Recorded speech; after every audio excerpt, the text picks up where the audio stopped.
Oh, what's up, guys? It's Abai from the Salvaje Cartel. This is another week for Xur, and a lot of you guys are going to be happy. The Curios, we don't really care about them, so let's just move on to the real deal.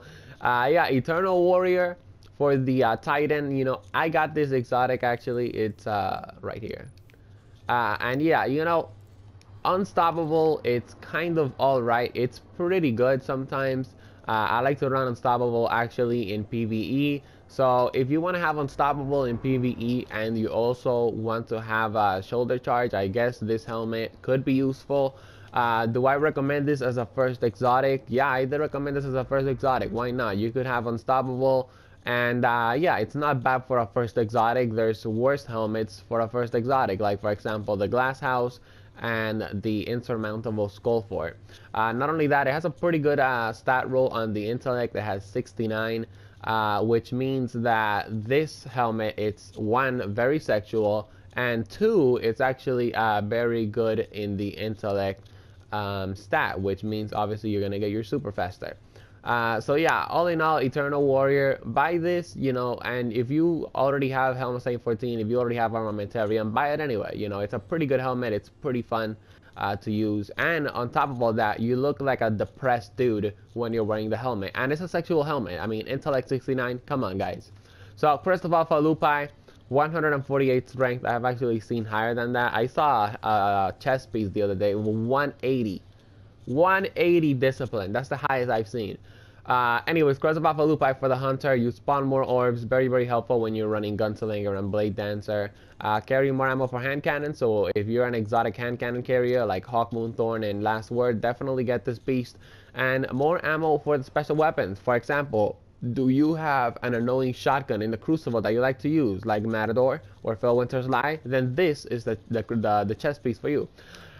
Purify robes for the Warlock. After using this for oh shit, that has better stats than the one I have, I think. No, I don't think so. Mine has 99 discipline, I think, and it has 80 something strength. Last time I checked, I don't know. But yeah, after using this in PvE and in PvP, yeah, I consider this a really good Warlock exotic. If I would rate it from tier 3 to tier 1, I would rate it tier 1, of course, tier 1 being the best. And the reason why I think this is really good and really helpful is because causing damage with your melee, decreases your grenade cooldown, and causing damage with your grenade decreases your melee cooldown. That is actually very, very helpful since you can get your grenades and your melee constantly. And also, obviously where it shines is in the Burn Brighter perk. When you self-resurrect, you are going to blind enemies around you. The blinding thingy, it's not like the Helmet Saint 14 bubble. It's actually even better because, I have been blinded by it. Like, your whole screen turns white and you can't see anything at all.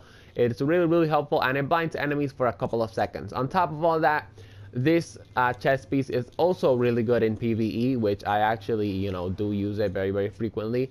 No, I'm not talking about like, a regular PvE patrol. I'm talking about a PvE event. For example, Crota's End. I'm talking about Vault of Glass. I have gotten killed by enemies in the Vault of Glass, and then I just self-resurrect them, and then I blind them all around me.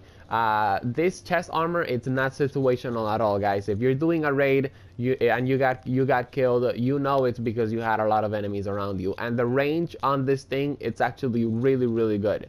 So I definitely recommend this helmet for Warlock. Then again, I do love Warlock exotics a lot, so my opinion can be a little biased. I don't know. I'll leave you guys to decide. Plan C, it's the exotic weapon for this week. I'm really disappointed. I actually want a third Nolan Beyond, so I could have a Nolan Beyond on every character.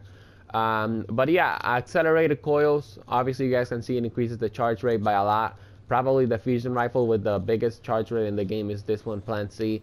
And when you get the Plan C upgrade, it's even faster. Now, of course, like I said in my Nightfall Rewards video, I would use the Plan C, but I have a Plan A and I have a Plan B. Plan A being Gallahorn and Plan B being Gallahorn as well. So I don't really recommend this fusion rifle. I guess if you want to collect it, then get it, but it's not really that useful. There's better things out there. Icebreaker, Suro's Regime, not really. I'm just playing around. But yeah, there's the Gallahorn. There's the what's this other exotic? The Truth rocket launcher, also very helpful in PvE sometimes, whether, you know, I do like to use it on PvP. But yeah, my point is that there's better exotics than Plan C, so there really is no point of you getting this gun. And let's face it, when are you going to use an exotic secondary? When you have an exotic primary, like the Hawk Moon or, you know, the Thorn. Yeah, that's gonna be never. So exotic charts and the exotic helmet engram, which I bought this morning. Yeah, and guess what? I got another Helmholtz 14. So I am close to spending 700 motes of light so far on this exotic helmet. And yeah, I still haven't gotten the RAM. But you know what? I have a feeling, I have a strong feeling that I'm going to get it this week. And if I do get it, I'm going to upload it to YouTube.